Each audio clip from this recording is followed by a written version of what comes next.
Halo semuanya, selamat datang di channel Putri Nabila Bercerita. Tempat dimana cerita punya rasa dan rasa punya makna. Karena setiap kiana selalu membawa pesan, dan setiap pesan menyentuh hati yang mendengarkan. Jadi siapkan waktu terbaikmu, cari tempat yang nyaman. Channel ini berisikan video konten kisah menarik. Dukung terus channel ini dengan like, komen, dan subscribe. Yang sudah subscribe semoga dimudahkan rezeki. Langsung saja ke cerita. Hujan mengguyur kota malam itu, seakan ikut menangisi nasib Alia, yang duduk terpaku di pojok, ruang tamu rumah mertuanya. Baju yang ia kenakan masih basah, bukan karena hujan di luar, tapi karena air mata yang sudah tak tertahan lagi sejak 2 jam lalu. Ia baru saja mendengar sendiri dari mulut suaminya, Reza, bahwa rumah tangga mereka sudah tidak layak dipertahankan. Sudahlah Alia, aku capek. Hidup sama kamu itu kayak mimpi buruk, ucap Reza dingin. Matanya tak menatap istrinya sama sekali. Alia menggigit bibirnya. Ia mencoba tegar, tapi hatinya remuk. Ia tahu rumah tangganya sedang di ujung jurang, tapi ia tak menyangka Reza bisa sekejam itu. Padahal saat susah dulu, ia yang ikut bekerja untuk membantu ekonomi rumah tangga. Ia menjahit pakaian, jualan online, bahkan tak jarang menyumbang uang untuk biaya makan keluarga Reza. Namun sejak usaha Reza bangkrut, justru ia yang disalahkan. Ibu mertuanya, Bu Hartini, yang sejak awal tidak menyukainya, kini merasa punya alasan lebih untuk mengusir Alia. Kamu itu bawa sial. Dari sejak kamu nikah sama Reza, usahanya makin hancur. Lihat dirimu, miskin, gak punya keturunan, gak ada kontribusi apa-apa. Kamu pikir kamu siapa? Bentak Bu Hartini sambil menunjuk wajah Alia. Alia menahan air mata. Ia ingin membela diri, tapi percuma. Semua tuduhan itu seperti anak panah yang menancap dalam ke jantungnya. Reza, kamu tahu aku selama ini berusaha sekuat tenaga, bisik Alia lirih. Namun Reza hanya mendecih. Aku butuh istri yang bisa menopangku, bukan malah jadi beban. Tak butuh waktu lama setelah malam penuh luka itu, Alia diceraikan. Prosesnya cepat dan dingin. Reza bahkan tak menemani ke pengadilan. Ia hanya mengirimkan pesan singkat lewat ponsel. Kita selesai. Semoga kamu bisa hidup lebih baik. Jangan cari aku lagi. Alia pulang ke rumah orang tuanya dengan koper kecil berisi beberapa potong baju dan satu tekad. Jika dunia ingin menjatuhkannya, ia akan berdiri dengan kekuatannya sendiri. Di pinggir jalan saat menunggu angkot, ia menatap langit yang masih kelabu. Reza, Bu Hartini, kalian boleh hina aku sekarang. Tapi suatu hari nanti, kalian akan tahu siapa aku sebenarnya. Dan malam itu, langkah Alia meninggalkan kehidupan. Lamanya dimulai, bukan sebagai istri yang terbuang, tapi sebagai wanita yang akan membuktikan bahwa ia bukan sampah seperti yang kalian katakan. Tinggal kembali di rumah orang tuanya yang sederhana di pinggiran kota, bukan hal yang mudah bagi Alia. Ia tak hanya membawa luka hati dan status janda, tapi juga beban malu atas penghinaan yang terus terngiang dalam kepalanya. Namun ia tak ingin berlama-lama terpuruk. Hari-hari pertama ia lewati dengan menangis, namun di balik itu semua, pikirannya terus bergerak. Ia mulai menyusun rencana untuk bangkit. Alia mengeluarkan sisa tabungan kecil yang ia sembunyikan hasil dari usahanya menjahit baju dan jualan online. Selama bertahun-tahun yang tidak diketahui oleh Reza maupun mertuanya. Dengan uang seadanya, ia membeli beberapa produk skincare lokal yang sedang tren. Ia memotret produknya dengan kamera HP jadul, lalu mengunggahnya ke media sosial. Tak disangka, perlahan-lahan penjualan pertamanya mulai laku. Namun perjuangan itu tidak semudah yang dibayangkan. Beberapa pelanggan marah karena barang telat, ada yang menuduh penipuan karena ekspedisi terlambat mengirim, dan kadang ada yang tak membayar meski barang sudah diterima. Tapi Alia belajar dari semua kesalahan itu. Ia mencatat semuanya, memperbaiki pelayanan, dan bahkan mulai membuat kemasan sendiri agar lebih profesional. Sambil terus belajar dari YouTube dan forum-forum bisnis online, Alia mulai berpikir lebih besar. Ia mulai mencari supplier bahan baku sendiri, mempelajari komposisi skincare, lalu memutuskan membuat brand miliknya sendiri. Ia menamainya Maharani Skin, terinspirasi dari namanya sendiri dan tekad untuk hidup seperti ratu yang kuat. Suatu hari, seorang beauty influencer mencoba produknya dan merekomendasikannya di TikTok. Produk Alia langsung meledak. Pesanan masuk ratusan, lalu ribuan. Ia bahkan kewalahan menerima orderan. Alia mempekerjakan 2 orang tetangga untuk membantunya membungkus barang. Ia menyulap ruang tamu menjadi gudang dan dapur menjadi kantor kecil. Tiap malam, ia begadang untuk menjawab pesan pelanggan, mengepak barang, dan membuat konten promosi. Semua kerja kerasnya mulai membuahkan hasil. Alia membeli laptop baru, menyewa ruko kecil, dan menggandeng dokter kecantikan untuk membuat formula yang lebih profesional. Bisnisnya mulai dilirik investor. Namun satu hal yang selalu ia simpan dalam hatinya, dendam pada perlakuan Reza dan mertuanya. Dendam itu bukan untuk menghancurkan, melainkan menjadi bahan bakar untuk membuktikan bahwa dirinya tak serendah yang mereka pikirkan. Suatu hari nanti, bisik Alia pada dirinya di cermin, aku akan berdiri jauh di atas mereka. Dan saat itu tiba, aku akan buat mereka menunduk, bukan karena rasa hormat, tapi karena penyesalan. Langkah-langkah kecil Alia kini telah berubah, menjadi lari kencang menuju kesuksesan.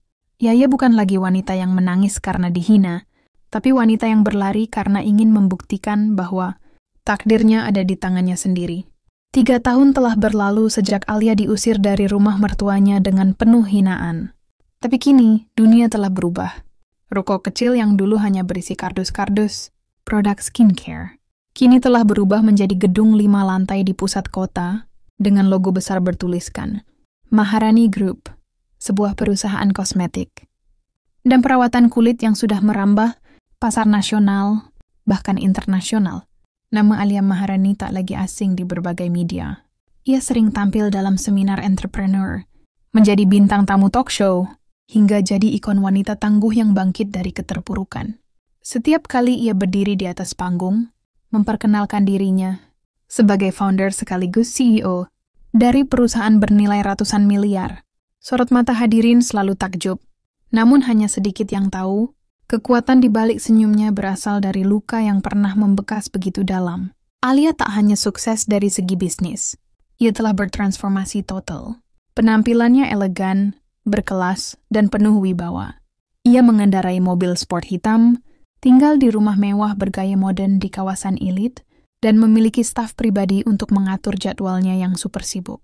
Meski dikelilingi kekayaan dan kemewahan, Alia tetap rendah hati pada orang yang tulus padanya. Ia membangun rumah baru untuk kedua orang tuanya, menyekolahkan adik-adiknya ke luar negeri, serta membuka lapangan kerja bagi para janda dan ibu, rumah tangga yang mengalami nasib sepertinya dulu. Namun, jauh di dalam hatinya, Alia tahu bahwa perjalanannya belum selesai. Ada satu babak yang masih menunggu. Momen di mana orang-orang yang pernah menginjak harga dirinya akan melihat dengan mata kepala sendiri siapa dirinya kini. Dan momen itu datang lebih cepat dari yang ia kira. Salah satu panitia gala dinner dan penghargaan, Wirausaha Nasional mengundangnya sebagai tamu utama sekaligus penerima penghargaan. Wanita penggerak ekonomi terbaik tahun ini.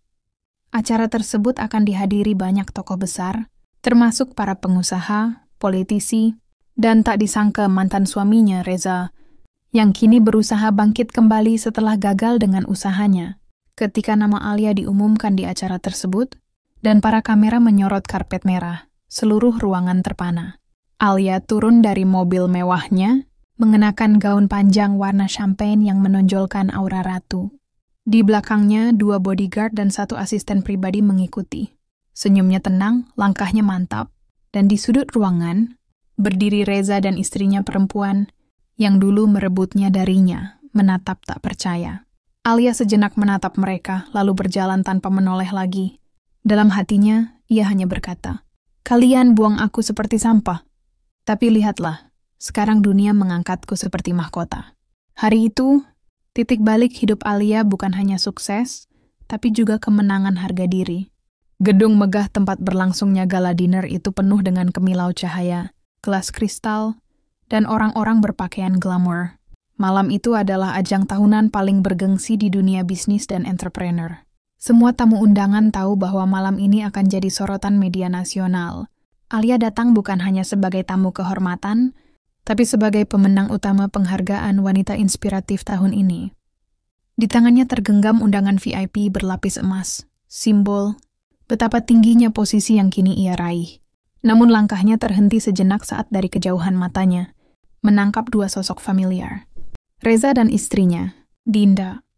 Keduanya duduk di meja tamu biasa, tampak tak bersemangat, bahkan mengenakan pakaian yang terlalu sederhana untuk malam sebesar ini.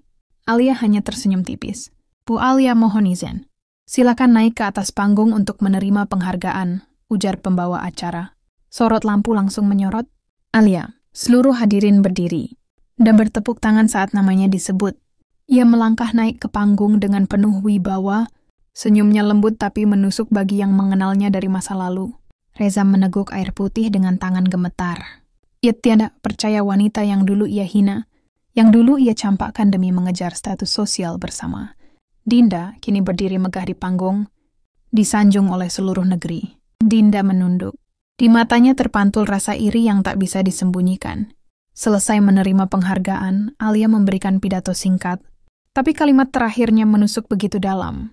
Saya berdiri di sini bukan karena saya tak pernah jatuh, tapi karena saya pernah diinjak, diremehkan, dan dianggap tidak berharga. Pengkir pendidikan yang dulu membuang saya seperti sampah, terima kasih. Karena dari situlah saya belajar menjadi berlian. Seketika ruangan meledak oleh tepuk tangan dan standing ovation. Reza nyaris jatuh dari kursinya. Kepalanya tertunduk dalam. Dinda memalingkan wajah, merasa telanjang di depan mata publik yang menyaksikan pidato itu. Mereka tahu, mereka sedang dipermalukan tanpa nama, tapi dengan makna yang jelas tertuju. Beberapa jam setelah acara berakhir, Reza memberanikan diri mendekati Alia. Saat ia sedang berbincang dengan para tokoh penting, tapi sebelum ia sempat membuka mulut, bodyguard Alia langsung menahannya. Maaf Pak, Ibu Alia tidak menerima tamu yang tidak terdaftar. Alia menoleh sebentar, lalu melemparkan senyum dingin ke arah Reza, senyum yang penuh arti. Kau tak layak berdiri di sisiku lagi. Lalu ia berbalik, meninggalkan Reza yang berdiri kaku, seperti bayangan masa lalu yang tak diakui. Beberapa hari setelah gala dinner yang mengguncang harga diri Reza, Alia mulai menerima pesan-pesan aneh masuk ke ponsel pribadinya.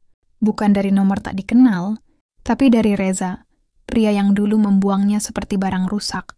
Alia, bolehkah kita bicara? Aku menyesal. Sangat menyesal. Kamu luar biasa sekarang. Aku bangga dan malu. Alia hanya menatap layar ponselnya datar. Itu di members. Ia tahu pesan itu hanyalah awal dari pertunjukan baru. Pertunjukan orang-orang yang hanya datang saat mereka tahu dia telah menang. Dan benar saja, 2 hari kemudian, Reza datang ke kantor pusat Maharani Group. Ia berdiri kikuk di lobi yang serba elegan, memegang buket bunga dan sebungkus. Makanan kecil yang dulu jadi camilan favorit Alia saat masih tinggal bersama, tapi satpam dan resepsionis menahannya. Maaf Pak, Anda tidak terdaftar dalam jadwal tamu Ibu Alia. Tolong, saya suaminya. Maksud saya mantan suaminya. Saya hanya ingin bicara sebentar saja, ucap Reza terbata-bata. Kabar tentang kedatangannya pun sampai ke telinga. Alia di lantai 5, ia hanya tersenyum kecil, lalu berkata dingin pada asistennya, biarkan dia menunggu, tapi jangan biarkan dia masuk. Reza menunggu hampir 2 jam, sampai akhirnya Alia keluar dari lift, didampingi asistennya. Mengenakan setelan jas putih elegan dan sepatu hak tinggi, ia tampak seperti dewi bisnis yang tak tersentuh. Alia, Reza langsung berdiri. Alia menatapnya.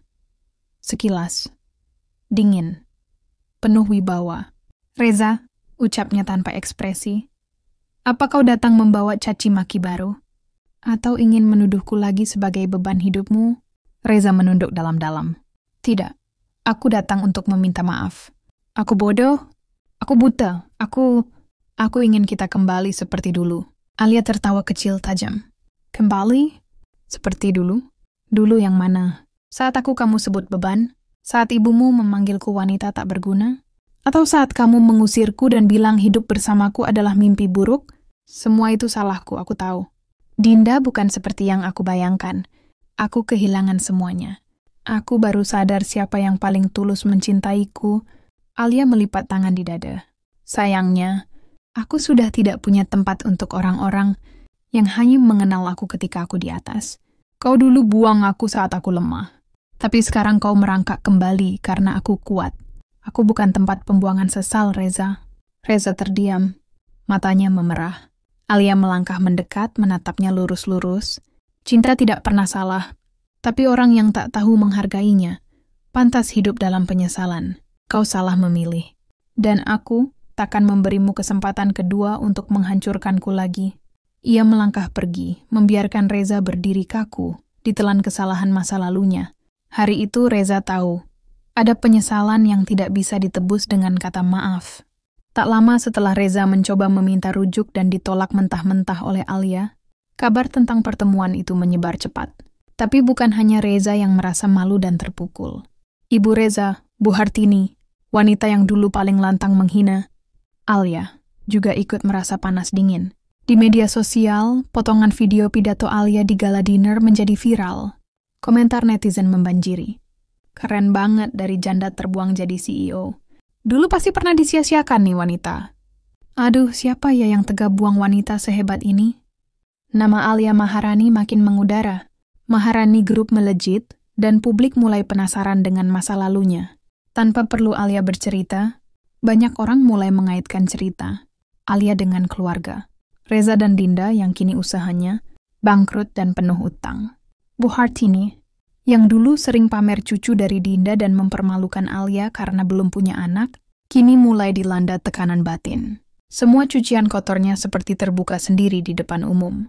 Pada suatu siang yang mengejutkan, Bu Hartini datang sendiri ke kantor Maharani Group, mengenakan kerudung dan membawa kue kotak. Ia duduk lama di ruang tunggu tanpa dijemput. Alia sengaja tidak langsung menemuinya. Setelah lebih dari 1 jam, barulah Alia keluar dari ruangannya. Ia berdiri tegak, sementara Bu Hartini langsung berdiri dan tersenyum, senyum yang dipaksakan. Alia, ibu panggil kamu apa sekarang ya? CEO, Nona? Maafkan ibu kalau ibu dulu terlalu keras. Alia tak menjawab, hanya menatap wajah perempuan yang dulu membuatnya merasa hina tak berharga. Waktu itu ibu nggak ngerti. Ibu kira kamu cuma perempuan biasa. Tapi ternyata kamu luar biasa. Ya, maafkan ibu. Reza juga udah nyesal. Dia nggak kerja lagi. Dinda pergi, kami susah Alia. Alia menunduk sejenak. Senyumnya ringan tapi tajam. Lucu bu. Saat saya tidak punya apa-apa, ibu bilang saya membawa sial. Tapi saat saya punya segalanya, ibu datang membawa permohonan maaf? Bukan begitu maksudnya Alia. Dulu saya hanya butuh satu hal, Bu. Dihargai. Tapi saya malah diinjak. Dituduh bawa sial, dikata mandul.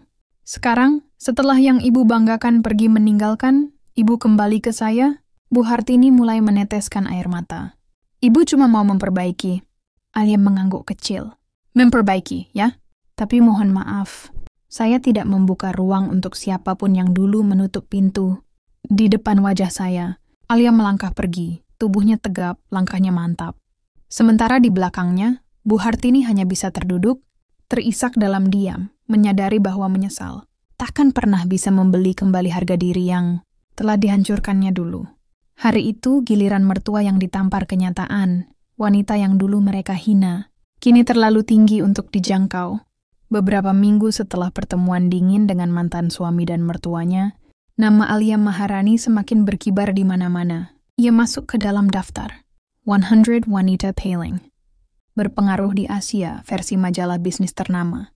Ia diundang oleh kementerian untuk menjadi pembicara di forum kewirausahaan nasional. Dan yang paling mencengangkan, produknya resmi diekspor ke 5 negara besar.